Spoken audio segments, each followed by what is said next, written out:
Bonjour à tous et bienvenue dans Grand Place. Regardez cette vue magnifique. On domine le port de Boulogne-sur-Mer puisqu'on a installé nos caméras cette semaine pour cette émission Grand Place. On va s'intéresser au métier de la marine. Nous sommes au lycée professionnel maritime de Boulogne-sur-Mer, le Portel. Alors quand on pense marine, eh bien tout de suite on pense aux pêcheurs. Pas que. Vous allez découvrir qu'il y a plein de métiers, plein de choses à apprendre, qu'il faut beaucoup de compétences. On va donc pousser les portes des différents ateliers. On va rencontrer les élèves, les professeurs. Bref, bienvenue. C'est Grand Place.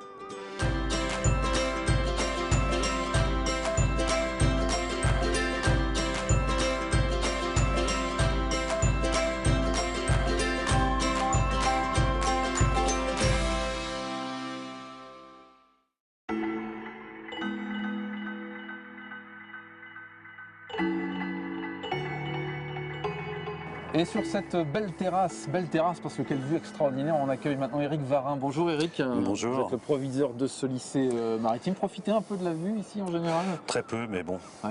Là on en profite aujourd'hui. Alors là vraiment tout, hein, le port, l'accès maritime. Et le soleil. Et le soleil, on en profite effectivement. Qu'est-ce qu'on apprend comme métier chez vous?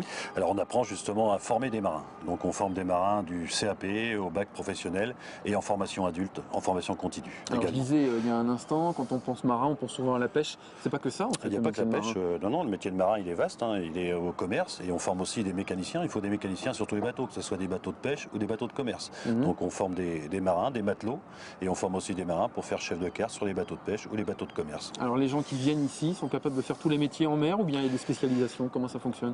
Ils sont capables de faire tous les métiers au niveau de la passerelle, de commander sur une passerelle ou de faire tous les métiers au niveau de la machine. Il y a les jeunes, il y a aussi la formation, parce qu'ici on forme des gens qui sont en reconversion par exemple, qui ont envie de se former. Oui, on a la formation adulte, hein, qu'on appelle la formation adulte, en formation continue. Donc là on forme des gens sur un temps plus court, mais c'est plus intense au niveau du travail et la formation initiale. Est-ce qu'il y a un profil type de l'élève chez vous?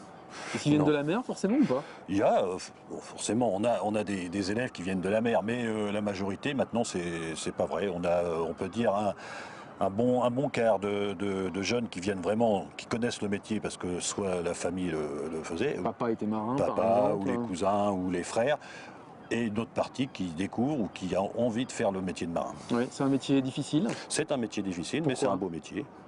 C'est un métier difficile, pourquoi? Bon, c'est vrai qu'aujourd'hui, ça paraît beau d'être sur la mer, hein, c'est vrai. Un jour comme mais aujourd'hui, bon, on irait bien. après, il faut y travailler dessus. Donc c'est vrai que les conditions sont souvent dures, les temps de travail est long, mais bon, c'est un beau métier, surtout pour les jeunes, puisque en plus c'est un métier qui est bien rémunérateur. Oui, alors justement, c'est ça, on parle souvent des difficultés de la pêche, par exemple, du marin-pêcheur. C'est un métier dans lequel il y a des débouchés, on peut trouver facilement il y a des débouchés. C'est vrai qu'avant, on avait le métier de marin, on voyait que la pêche. Bon, c'est pas le cas, puisque les bateaux, maintenant, beaucoup de ports se sont développés, donc il y a besoin de la manœuvre, il y a besoin de remorqueurs, de personnel sur les remorqueurs. Le tourisme aussi se développe, on a besoin de gens sur les bateaux à passagers. Donc c'est vrai que ce métier-là est un métier d'avenir, même à la pêche. Hein.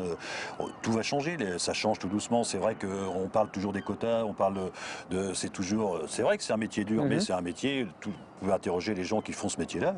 Ils aiment leur métier. Alors on ira voir, on ira visiter, on ira pousser les portes, parce que les professeurs qui sont chez vous ont bien souvent été d'ailleurs en mer. Oui, la plupart Ce qui est votre cas aussi d'ailleurs. Oui, vous faisiez quoi, vous? J'étais chef mécanicien, c'est vrai. Connaissez-vous, Éric, le fort de l'Eure? Oui, je connais le fort de l'Eure, puisqu'il n'est pas loin de là. On le voit. Juste là-bas. Un fort qui a la particularité d'être immergé à marée haute, mais d'être accessible à marée basse. Et justement, ça tombe bien, c'est marée basse à Nouk.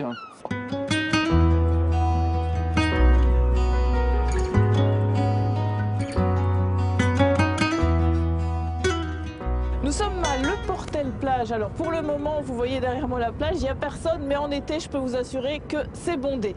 Mais l'attraction du jour, c'est pas la plage, c'est le fort de l'Eure. Et je vais rejoindre Benoît Rimbaud. Bonjour Benoît. Bonjour. Ça va bien? Alors je parlais du fort de l'Eure qui se trouve derrière moi, c'est l'attraction ici. Exactement, on rencontre pas mal d'espèces, notamment des moules, donc on va aller faire un petit tour là-bas. Par contre, on va se dépêcher. La mer est en train de remonter, donc on va pas traîner. Ah oui, il faut y aller là. Il faut se dépêcher. C'est parti. On y va.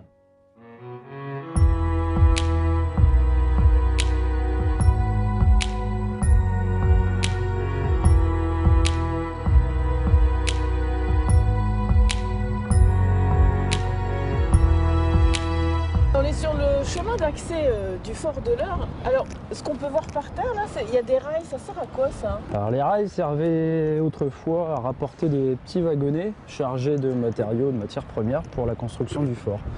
Donc il y en avait du fort jusque le haut de la plage. Après, pour des questions esthétiques, ceux sur la plage ont été retirés de manière à offrir une plage la plus belle du monde.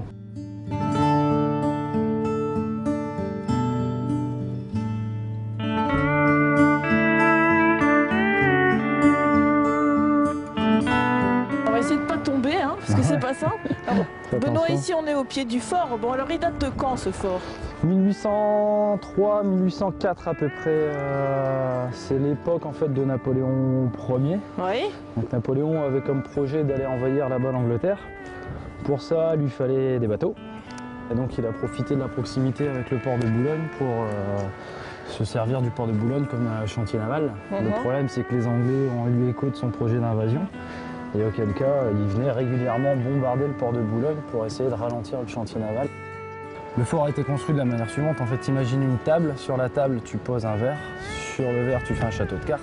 Si tu retires une carte, ça tombe. Ça tombe. Ah bah voilà. Ici, tu imagines la plage, c'est la table. Ouais. Ce qui reste, c'est le verre. Et toutes les cartes, les pierres qui étaient autrefois rattachées au fort, ont toutes été disséminées tout autour. Alors ces pierres-là, elles viennent vraiment de proximité. Là-bas, du Cap d'Alprac. Donc on a amené ça ici, on construit Et on a construit le fort avec les pierres de la région. Voilà. Et puis après, on voit au-dessus, là, c'est du béton armé. Là, ce sont les Allemands. Alors ça, c'est pas la même époque. Effectivement, c'est les Allemands. Durant la Seconde Guerre mondiale, ils ont profité en fait d'un poste avancé pour construire une base anti-aérienne pour se protéger de nos alliés à l'époque, donc des Anglais.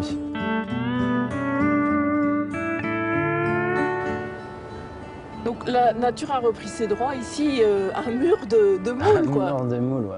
Elles sont petites, hein. Elles sont toutes petites. Donc celles-là, on les laisse où elles sont, on les laisse grandir jusqu'à ce qu'elles atteignent la taille de capture qui est de 4 cm.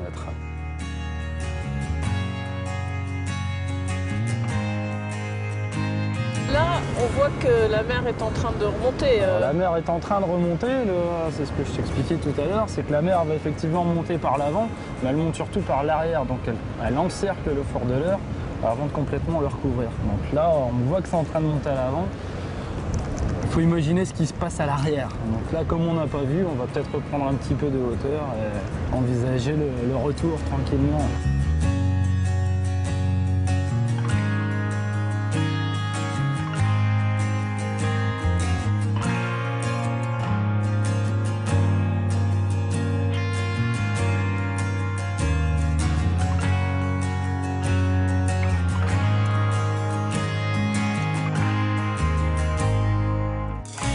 Ça y est, la mer a repris ses droits, hein. On voit plus le rail là. On voit plus le rail, effectivement, on peut plus accéder au fort. Pour y retourner, il va falloir attendre la marée basse suivante, donc à peu près 12 heures, quoi.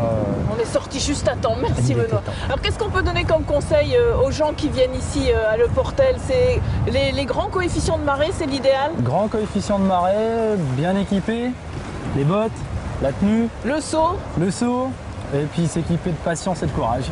Voilà, bah, c'est noté, on le retient bien. Et puis on peut aussi dire que vous faites des visites guidées hein, l'été, hein, principalement du Fort de l'Eure. On explique un peu ce qui s'est passé. Et puis de tout le patrimoine historique et naturel de la commune. Et le contact, c'est l'Office de tourisme de Le Portel. Merci à tous.